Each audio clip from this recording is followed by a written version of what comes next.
මුලින්ම බොහොම ස්තුතියි ඕගොල්ලෝ මට මේ දෙන ආදරයට, මගේව බලට දෙන ආදරයට. සබ්ස්ක්‍රයිබර්ස්ලා 3000 ගණක් ඇවිල්ලා වීඩියෝ වලට වීව්ස් ගොඩක් ඇවිල්ලා. ඉතින් අපිට හරිම සතුටුයි. අපේ අතින් වෙන වැරදි අරාමේවත් හදාගෙන අපි මේ ගමන ඉස්සරහට එකට යමු. දුරු බබා කුක්කු බෝතලෙකුත් අරගෙන ඇවිල්ලා ඉන්නවා. හායි කිය.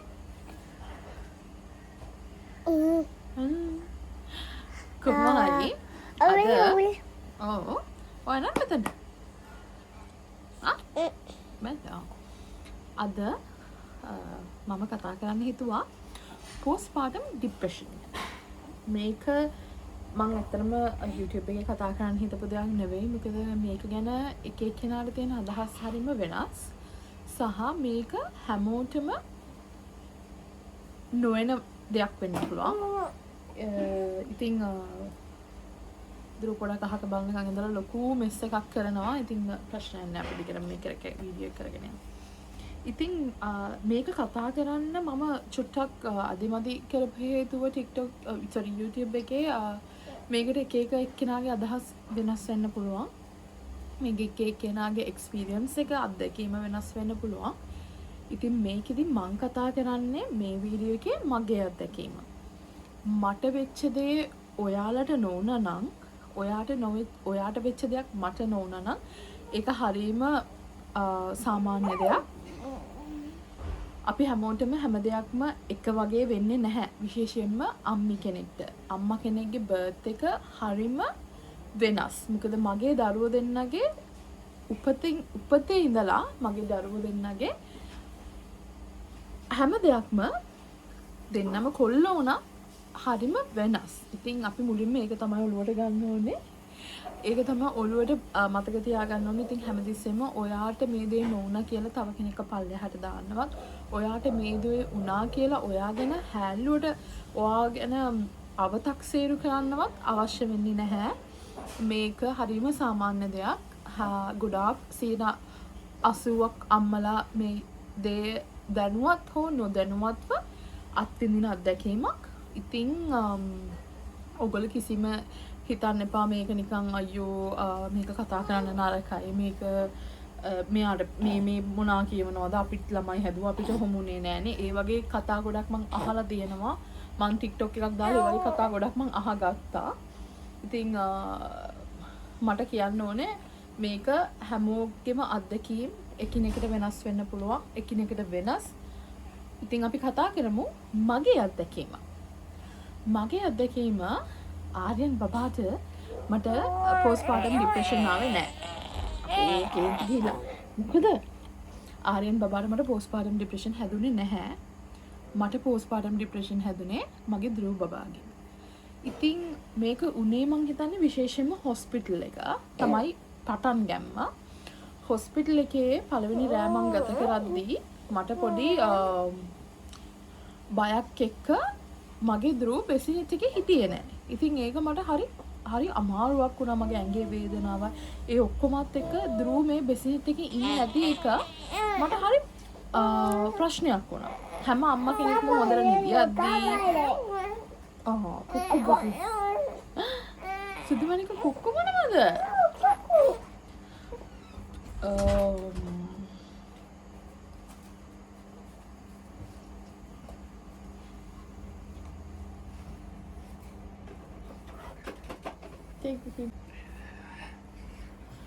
ඉතින් මට ඒක ඇත්තටම හරි ප්‍රශ්නයක් වුණා. ඉතින් ඒ වුණාත් ඇඟේ තියෙන අමාරුවත් එක්ක මට ධ්‍රුව මෙහෙම ඉන්නේ නැහැ. ධ්‍රුව අඬනවා. ධ්‍රුව අඬද්දී නර්ස් ඇවිල්ලා මිඩ්වයිෆ් ඇවිල්ලා මට ධ්‍රුව දෙනවා කිරි දෙන්න කියලා. මම කිරි දීලා ඉවරලා ධ්‍රුව ආයි බෙසිනෙට් එකෙන් තිබ්බන් පස්සේ ආයි ධ්‍රුව අඬන්න ගන්නවා. ඉතින් මේ මගේ අර තිබ්බ මට 3rd degree TA එකක් තිබ්බේ. ඒ TA එකත් එක්ක මට මේ ඇඳෙන් බහින එක නගින එක හරි අපහසු වුණා. ඒ වුණත් මුළු රැයම මට මේක කරන්න බැරි නිසා මම බැරිම තැන ඉඳගෙන ධ්‍රුවත් මගේ ඔඩොක්කුවේ තියාගෙන ධ්‍රුවත් එක්ක මම ඉඳගත්තා. ඉඳගෙන ඉවර අම්මිට එපා. එපා. මේ කොහොම හරි හායි කියලා. ඉඳගෙන ඉවර වෙලා එළි වෙනකම්ම මගේ මහත්තයා යනකම් අඳුරුවා මගේ අතේ තමයි තියාගෙන හිටියේ. මේක මට පොඩ්ඩක් ඔළුවට හරි තදට වැදුනා. මොකද මම මීට කලින් මං කිව්වත් වගේ මේ වගේ ලොකු වේදනාවක් විඳලා නැහැ. මේක මගේ පළවෙනි අත්දැකීම. මගේ මුළු ජීවිතේම කරයින් වෙනස් වුණා. දැන් මට දැනෙනවා කෙනෙක් මං වෙනුවෙන් මගෙන් යැපෙන්නවා හැම විනාඩියෙම. ඉතින් මේ ඔක්කොමත් එක්ක මට ඒක පොඩක් හිතට මාර විදිහට වැදුනා. ගෙදර ඇවිල්ලා දවසක් මං වේදනාව ඔක්කොමත් එක්ක ඉඳලා දෙවනි දවසේ ඉඳලා කළුවර වෙද්දී මට කළුවරට හරි බයයි. ඉතින් මගේ ඉර බැහැගෙන යද්දී මම කාමරේට ඇවිල්ලා අඬනවා. මගේ මහත්තයාත් එක්ක මගේ මහත්තයා විතරයි මේක ගැන දැනගෙන හිටියේ. මොකද මට මගේ අම්මටවත් කියන්න මට හිතුණා මේක හරි මදිකමක් මං ගැන මට පිස්සු කියලා හිතයිද. අර ඒ වගේ හරි අමුතු දේවල් තමයි අපිට හිතෙන්නේ. ඒ අපේ හෝමෝනත් එක්ක. ඉතින් මට මේක හරි මගේ මහත්තයා විතරයි මට ඒ වෙලාවේ මට විශ්වාස කරන්න පුළුවන්. ඉතින් එයා හැමතිස්සෙම ඇවිත් මගේ හිත හදනවා මේ ඔයා නෙවෙයි මෙහෙම වෙන්නේ ඔයාට බබා හම්බෙච්ච හින්දා මේක ටික දවසයි ඔයා අල්ලගෙන ඉන්න මේ නෙවෙයි ඔයා හිතන්න එපා මේ ඔයා කියලා. ඒ වගේ එයා මගේ හිත හරියට හැදුවා. එයා කඩේට මොන හරි නැප්කින් එකක් ගේන්න ගියත් එයා කොහොම හරි අවස්ථාවක් කරගත්තා. ඒ අවස්ථාවේ බබාව කාට හරි දීලා මාව එළියට එක්කන් යනවා. මොකද එයාට හිතුණා මේක මෙයා දැන් මේ මම හිර වෙලා වගේ හැඟීමක් මට දැනෙනවයි කියන එක මගේ මහත්තයාට කොහොම හරි හිතුණා. සහ මගේ මහත්තයා මට බබා හම්බෙන්න කලින් මේ දේවල් ගැන පොඩ්ඩක් ඉගෙනගෙන ඒ කියන්නේ ඒක ගැන පොඩ්ඩක් වීඩියෝස් එහෙම බලලා එයා ඒක ගැන දැනගෙනත් හිටියා. එයා ඒකට පොඩක් ලෑස්ති වෙලා හිටියා මට හිතෙන්නේ. කොහොම හරි ඉතින් මම දැන් හැමදාම රැට අඬනවා කළුවර වැටෙද්දී බයයි ඔය ඔක්කොමත් එක්ක එයා තමයි මගේ ළඟින්ම හිටියේ. සහ මේක මට චුට්ටක් වැඩි වෙන්න හේතුවක් වුණා මගේ දරුවට මට කිරියාවේ නැහැ. පළවෙනි සතියේ මගේ බබාගේ බර හොඳටම අඩු වෙලා උපත් බරට ඇවිල්ලා නැතුව මෙහි නර්ස්ලා එයාට අපි දැන් පිටිකිරි දෙන්න පටන් ගන්න වෙනවා. මෙයාගේ බර වැඩි වුණොත් තව සතියයි තියෙන්නේ. ඔයගේ ප්‍රෙෂර් කරා.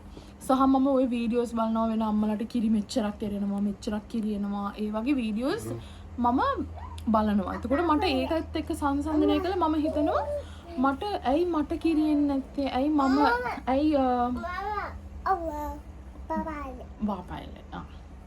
ඇයි මට කිරියෙන්නේ නැත්තේ මෙච්චර? ඇයි මම මොකද්ද කරපු වැරද්ද? මම මගේ ළමයාට ආදරේ නැද්ද මට කිරියෙන්නේ? අර ඒ වගේ අමුතු හැඟීම් අදහස් ඔළුවට එනවා.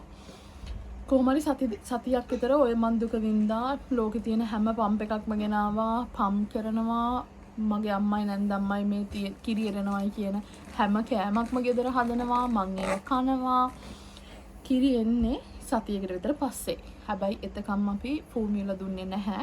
ඒක අපේ පෞද්ගලිකව අපි හිතුවා ඒක අපි ඉවසලා ඉමු චුට්ටක් කියලා. හැබැයි ඒක තව චුට්ටක් පරක් වුණා නම් අපි අනිවාර්යෙන් ෆෝමියුලා දෙනවා. ඒකට විතර පස්සේ මට කිරි හොඳට ආවා.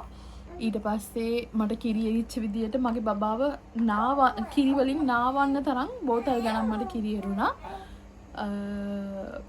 මේ කිරි එන්නේ නැති හේතුවත් මට පොඩ්ඩක් මගේ ડિප්‍රෙෂන් තත්ත්වයට ගොඩක් බලපෑවා. නමුත් අද වෙනකම්ම මම මේක ගැන කාටවත් හරියට කියලා තිබ්බේ නෑ. මගේ අම්මිට කිව්වෙත් මට ආර්යයන් හම්බුනන් පස්සේ තමයි මම අම්මට කිව්වේ මෙහෙම තත්ත්වයක් මට තිබ්බම්මේ. මට මේක කියන්න ටිකක් පොඩි ලැජ්ජාවක් තිබ්බා කියලා. නමුත් මේ රටේ මේ පෝස්ට්පාර්ටම් ડિප්‍රෙෂන් කියන එකට මාර විදිහට තැනක් දෙනවා. ගෙදරට මිඩ්වයිෆ් ආවත් අපි මිඩ්වයිෆ් අපොයින්ට්මන්ට්ස් වලට ගියා. පළවෙනි ප්‍රශ්නේ ඒගොල්ලෝ අහන්නේ ඔයාට කොහොමද? ඔයා හොඳින්ද? ඒගොල්ලෝගේ ලොකු ෆෝම් එකක් තියෙනවා. ඒක ගැන අපි කියන්න ඕනේ. අපි ඒක ගැන ලියන්න ඕනේ. ඔය වගේ හරියට ඒගොල්ලෝ හරියට ඒ අම්මගේ පැත්ත ගැන මාර විදිහට මෙහෙ හිතනවා. කොහොම හරි මට මේක මගේ ආර්යන් බබාට ආවේ නෑ. මට අන්තිමට කියන්න ඕනේ මේක එක කෙනාට එක විදිහට එන්න පුළුවන්. දැන් මගේ පෝස්ට්පාර්ටම් ඩිප්‍රෙෂන් එක මේන්ලිම මේවා වුණේ මගේ ඊට බහිද්දි කළුවර වෙද්දි මට හරි බයක් ඇති වෙන එක. ඉතින් මේකෙත් තියෙනවා මං හිතන්නේ අර ලෙවල් අර උඩ මේ වැඩියෙන් එන්න පුළුවන් සාමාන්‍ය තත්ත්වෙට එන්න පුළුවන් බොහොම අඩුවෙන් එන්න පුළුවන්. ඉතින් මට මගේ ડિප්‍රෙෂන් තත්ත්වෙට ප්‍රතිකාර අවශ්‍ය වෙන තරමටම ડિප්‍රෙෂන් එකක් මට ආවේ නැහැ. සහ මට උදව් තිබ්බා මගේ බබා ඉතින් ඔයා තනියෙන් ඉන්න අම්මා කෙනෙක් නම් ඔයාට මේ තත්ත්වෙ ටිකක් වැඩිපුර දැනෙන්න පුළුවන් ඔයාගේ අම්මා ඔයාගේ මහත්තයා ඒගොල්ලෝ මේක ගැන අවබෝධයක් නැත්තම් ඊටත් වැඩිය ඔයාට මේක දැනෙන්න පුළුවන් ඔයාට හිතෙන්න පුළුවන් මේක මට මේ පිස්සුද මට මොකක් හරි මේ ඇයි මම මෙහෙම මේවා කරන්නේ ඔයාට බබාට උනත් සමහරක් වෙලාවට ඔයාට ඒ බොන්ඩ් එක ඇති නොවෙන්න පුළුවන්. ඉතින් මේ දේවල් හරිම සාමාන්‍ය දේවල්. මේවට ප්‍රතිකාර ගන්න ඕන නම් ප්‍රතිකාර ගන්න තත්වයකටම ඔයා ගිහිල්ලා නම් මේකට ප්‍රතිකාර ගන්න එක ගැන ඔයා දෙපාරක් හිතන්න එපා. මොකද ඔයා අලුතින් අම්මි කෙනෙක් වෙච්ච කෙනෙක්නේ. එතකොට ඔයාගේ බබාට ඔයාටත් වැඩිය ඔයාව ඕනේ. ඉතින් එතකොට ඔයා ඒක ගැන හිතෙන්නේ නැතුව ඔයා ඒක ගැන මේක ප්‍රශ්නයක් නෑ කියලා ඔයා ඒක අල්ලලා දාලා ඒක දරාගෙන ඉන්නවයි කියන්නෙම පස්සේ ඒක වාම් නිකන් පුපුරන්න පුළුවන් තත්යකට එන්න පුළුවන්. ඒ කියන්නේ මට මේක හිර කරන් ඉඳලා මම මේක මගේ මහත්තයාට කිව්වහම තමයි මට මේක නිදහස දැනුනේ. අර ඒ වගේ මේ තත්ත්වේ කොයි වගේ තත්ත්වයකින් ඔයාට එනවද කියන එක සමහර කෙනෙකුට ඔයාට මේක නොවෙන්න පුළුවන්. හරියට මට ආරෙන්ට වගේ කිසිම ડિප්‍රෙෂන් තත්ත්වයක් කිසිම දෙයක් නෑ. බබා හම්බුණත් ඊළඟ දවසේ බබෙක් හම්බුණාද කියලාවත් දැනෙන්නේ නැති තරමට මම ෆ්‍රෙෂ් සහ මගේ ඇඟ හීල් වුණා ඉක්මනට. නමුත් මගේ ආරෙන් ධ්‍රුව බබාට ඒක හාත්පසින්ම වෙනස්. මගේ ඇඟ පවා හීල් වෙන මට හරියට අඩිය තියන්නත් මාසයක් විතර ගියා. මට පුටුවක ඉඳ ගන්න බෑ කුෂන් එකක් තියන්න නැතුව. මගේ මැහුම් දාපු අර ටී එකත් එක්ක මාසයක් විතර යනකම්. මට නැවෙන්න බෑ නෝමල් ඩිලිවරි එකක් වෙලත්. නමුත් ආරෙන් බබාට ඊළඟ දවසේ මම ඇඟ රෙදි හොදනවා, මම මොප් කරනවා, අත ගන්නවා, කාමරස් කරනවා. ඉතින් ඒ වගේ අර හැම බර්ත් ස්ටෝරි එකක්ම එකම මිනිස්සයාගේ බර්ත් ස්ටෝරීස් දෙකක් වෙන්න පුළුවන්. ඉතින් කවදාවත් ඔයාව සංසන්දනය කරන්න එපා තවත් කෙනෙක්ට. අඩුමතරමින් මටවත්. මම මේ කතාව කියන්නේ කවුරු මේකෙන් දැනුවත් වෙලා ඒගොල්ලොන් මේ වගේ දෙයක් අත්විඳිනවා නම් මුලින්ම ඔයා කරන්න ඕනේ ඔයා ඕපන් වෙන්න ඕනේ. ඔයාට කවුරුත්ම නැත්තම් ඔයා මට හරි කතා කරන්න එහෙම කතාව කරපු ගොඩ දෙනෙක් හිටියා TikTok එකේ මම මේක දැම්මන් පස්සේ ඔයා මට හායි කියලා විතරක් දාන්න නැතුව ඔයා මට කතාව කියන්න. එතකොට මම එක කියවලා මම දන්න දෙයක් නම් මම අනිවාර්යෙන්ම ඔයාට උදව් කරනවා. මම අනිවාර්යෙන්ම මම දන්න දෙයක් ඔයාලා එක්ක ෂෙයා කරන්න නැතුව ඉන්නේ මට මගේ ඕනම platform එකක ඔයාගේ ප්‍රශ්නේ කියලා මැසේජ් එක දැම්මොත් මම කවදාවත් රිප්ලයි නොකර ඉන්න එක දන්නවා. ගොඩ දෙනෙක් මා එක කතා කරලා තියෙනවා ගැන. ඔයාට කතා කරන්න කවුරුත්ම නැත්තම් මට කතා කරන්න. මේ ડિප්‍රෙෂන් තත්ත්වය කියන්නේ හංගගෙන දරාගෙන ඉන්න ඕන කෙනෙක් නෙවෙයි. අම්මි කෙනෙක් වෙච්ච අලුතින් අම්මි කෙනෙක් වෙච්ච ඔයා අනිවාර්යයෙන්ම මේක කතා කරන්න ඕන දෙයක්. මේක ලෙඩක් නෙවෙයි. මේක හරිම తాවකාලික දෙයක්. හැම අම්මා කෙනෙක්ම අඩුවෙන් හෝ වැඩියෙන් හෝ මධ්‍යස්තව යන විඳින දෙයක්. ඉතින් කවදාවත් ලැජ්ජ වෙන්න එපා මේක ගැන කතා කරන්න. සහ බෙහෙත් ගන්න ප්‍රතිකාර අවශ්‍ය නම් ඒ මට්ටමට යන්න වෙනවා නම් ඒ මට්ටමට යන්න උනත් කවදාවත් ඔයා දෙපාරක් හිතන්න එපා යන්න. ඔයා වෙනුවෙන් නෙමෙයි ඔයාගේ දරුවා වෙනුවෙන් හරි. ඉතින් මේක තමයි ඇත්තටම මගේ postpartum depression story එක. මේක හරි ලොකු භයානක postpartum depression story එකක් නොවුනත් ඒ කාලේ ගැන මම මතක් කරද්දී මට ඒක චුට්ටක් හිතට බයයි. හිතට මට හිතෙනවා ඇයි මට එහෙම දෙයක් වුනේ කියන එක මට අදටත් හිතෙනවා. මොකද මම හිතන විදිහට මම හරි ස්ට්‍රෝං මිනිස්සෙක්. මට ඕන දෙයක් දරා ගන්න පුළුවන් කෙනෙක්. මම හැමතිස්සෙම ඕනම දෙයක් පොසිටිව් විදියට දරා ගන්න කෙනෙක්. මොන දේ වුණත් ඒක මගේ වටේ ඉන්න අය දන්නවා මාව එහෙම අර ඉක්මනට මාව වටන්න නෙවෙයි ඉක්මනට මාව දුක කරවන්න එහෙම පොඩක් අමාරුයි. සමහර විට ඔක්කොම එකතු වෙලා මට ඒ වෙලේ වැදුනක් දන්න බෝම්බයක් වගේ මේ බබා හම්බෙච්ච ගම කියලාත් මට හිතෙනවා. කොහොම හරි මේ හෝමෝන් වෙනස් වීම හරිම සාමාන්‍ය දෙයක්. ඒක තමයි මට කියන්න ඕනුනේ. ඒක ගැන ඔයා කවදාවත් දුක් වෙන්නවත් පසුතැවෙන්නවත් ලැජ්ජ වෙන්නවත් ඕනේ නැහැ. ඕන වෙලාවක ඕනම කෙනෙක්ගෙන් උදව් වෙල්ලන්න මේ වෙනුවෙන් ආයෙත් මං කියනවා හිතට තද්ද කරගෙන ඉන්න එපා. ඒක තමයි අමාරුම දේ. ඉතින් අදට මම මේ වීඩියෝ එක ඉවර කරනවා. ඊළඟ වීඩියෝ එකෙන් මං හිතන් ඉන්නවා මට මගේ ආරෙන් බබාට ධ්‍රුව බබාගේ බර්ත් එකේදී බර්ත් එකේදී නෙවෙයි මේ ඒ දින හම්බුනන් පස්සේ මට උදව් වෙච්ච ප්‍රොඩක්ට්ස් ඔයාලත් එක්ක ෂෙයා කරගන්න.